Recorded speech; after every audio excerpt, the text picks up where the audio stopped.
dito po sa mga number of mga nagre-retire na mga foreigners, no, na pinipili ang ating bansa na magbigyan natin po sila ng tinatawag po nating what do you call this? The Special Residence Retirement Visa, yung ating pong SRRB, no? Yes, Mr. Chair. Your Dito Honor. sa mga position paper that you have submitted to us, yung age bracket nila na 35 to 39 years old, meron na po tayong inisyuhan ng mga Chinese nationals na 175 na binigyan po natin sila ng Special Resident Retirees Visa. Yung po bang 35 to 39 years old, ano po ba yun? Allowed to have a retirement visa? Mr. Chair, Yes, Your Honor. During 1993, it was allowed. However, last 2021, it was raised to 40 years old, Your Honor. So, 1993, To 50, if I may. Sorry. To 50, to 50. Sorry, Your Honor. 2021. 2021, 50. Stand corrected, Be Your Honor. accurate on your statement. So 2021, allowed po siya ng yung 35 to 39 years old.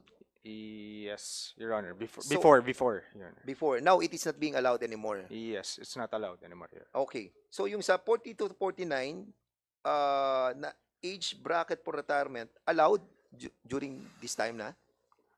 No, Your Honor. It was raised to 50 during 2021, Your Honor. And according to your submission of your documents, we have like 4,613 na mga Chinese nationals who have been issued a retirement visa. Napakabata po ng mga to, 40 to 49. Yes, So ang sir. tanong ko sa iyo, attorney, no, can you kindly submit to us?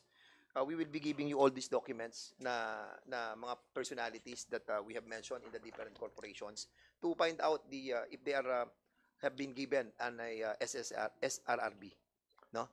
Para at least malaman po natin kung hindi lamang aside from the corporation, baka ginamit din nila yung yung retirement visa di ba? And with this kasi makikita natin mga requirements, meron silang mga police clearance coming from their country, and at the same time yung kanilang personal history makikita rin po natin. Can you kindly submit to us? And I will give you all these names pertaining to those mentioned a while ago. Yes, Mr. Chair, Your Honor. We will comply as of Okay, thank you. Mr. Chair. Thank you, Congressman Fernandez. Before Congressman Acop, just make a follow-up question sa LRA. Considering that the Empire 999 business registration has already been revoked, so LRA, anong next step ninyo dun sa mga properties? Na pwede bang i-annotate nyo na na-revoke na yung registration ni Empire 999? Your Honor, if there is already a complaint filed, then we can immediately annotate the No, notice of there is already a discontent. revocation of the business license ni Empire 999. And some of the properties are owned by this corporation. So with the recent revocation of the business registration ni Empire, hindi ba dapat questionable, lagyan na rin ng annotation yung kanilang mga property? Well, Your Honor, we will be awaiting the request of the SEC and we will consider the request. So SEC, you heard that. So it will come from you. You have to inform the LRA so that the properties registered under the name of Empire 999, which just recently is not anymore in existence, pwede mo nang i-inform sila para magkaroon ng annotation. As regards the annotation, Mr. Chair, our commitment was to provide the copies of the revocation and endorse such to the proper offices. But as regards the request for annotation, No, it we should, believe that it's not within our Yes, jurisdiction. But yes. of course, we will endorse. now what I'm saying is that it will start from you. Now that you have already revoked the registration of Empire 999, please inform LRA so that LRA can take proper action. They can probably put some annotation in the properties registered under the name of Empire 999. Is that correct, LRA? Yes, Your Honor. Okay. So, kasi baka may magtuturoan kayo ay di pa namin natatanggap sa SEC Sabihin naman ni SEC, kasi hindi namin alam kung ano yung mga properties eh. Yes, Mr. Chair. But for the information of the committee, this is also posted in the website of the commission. So anyone can easily access the order of revocation that we have issued. I agree. But do you honestly believe that without letting them know that there is already a revocation, they would know that? Of course, we will initiate That's the what I want to hear proper from you. steps. Thank you, SEC. Salamat. Oh. Congressman Akop, Following, is that related to the... yes, SEC and. But I will leave to Chairman Ako. I will Okay, leave. so with the indulgence of Congressman Flores, Congressman Akop, you're recognized. Yung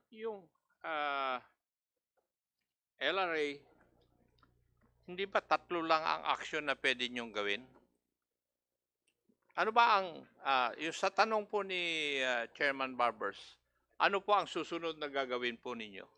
Your Honor, we can only annotate the request of the SEC that the corporate personality of Empire 999 has already been revoked, so that it will be a notice on our part in the event that there will be transaction respecting the properties owned by Empire 999. Number two, Your Honor, if there's already a complaint for escheat filed by OSG, we can also annotate a notice of lis pendens. Madam, kasi as far as I know, you only have 3 actions. Number 1 is file a notice of lis pendens, Yes, Your Honor. a freeze order, and escheat proceedings. Yes, Which Your of the Honor. 3 would you avail of after Your Honor, after? the remedies may be Patapusin mo exercised. muna kasi ako, madam, I'm sorry, Your Honor. bago ka sumagot. I'm sorry. Kasi after the revelation of SEC na na-cancel na yung registration na nila, would that be enough for you to go to either lis pendens, freeze order, or escheat proceedings? Your Honor, we cannot act on these actions unless there is a request filed by the government agency concerned. In this particular case, the SEC, the AMLAC, and the OSG. The SEC and the AMLAC AMLAC and OSG, Your Honor. and OSG. Yes, Your Honor. Concurrent yung tatlo na yun. Yes, Your Honor. We can Okay. avail those remedies At concurrently. least clear po tayo doon. Now, may I go to PRA? In the last hearing, ang sabi po nyo, since 1985, 41,222 principal retirees have received visas since 1985, with a significant number being Chinese. Would you agree with were you the representative of PRA then? In the last June 19 meeting or hearing? I was there, Your Honor, but I'm not the one who answered you. Yes, but would you agree with the data presented by your representative then? Yes, Your Honor. I think it was here, Your Honor. Ang sinabi niya on record, Ito ba? PRA highlighted data as showing 41,222 principal retirees having received visas since 1985, with a significant number being Chinese nationals. Yes, Your Honor. I think it was generated May 2024, if my recollection serves me right, Your Honor. So since 1985, 41,000, Yes, Your Honor. and most That of them was- Chinese. Yes, Your Honor. Now, this would include yung age bracket of 35 years. Kasi nabago lang ito noong 2021. Sabi po ninyo, it was raised to 50 years old. Yes, Your Honor. Tama? Yes, Your Honor. Now, if I may I request that you give us a copy or a list of Chinese nationals availing of this protocol to acquire visa from 2016 up to the present? Yes, Your Honor. We will provide the data, Your Honor. Yes, yung from 2016 up to 2024. Yes, Your Honor. I will check if I already have the documents. I will submit now. But if there's none, we will submit it ASAP, I Your said Honor. from 2016 to 2024. Chinese nationals only. Yes, for Chinese nationals. Yes, Your Honor. who availed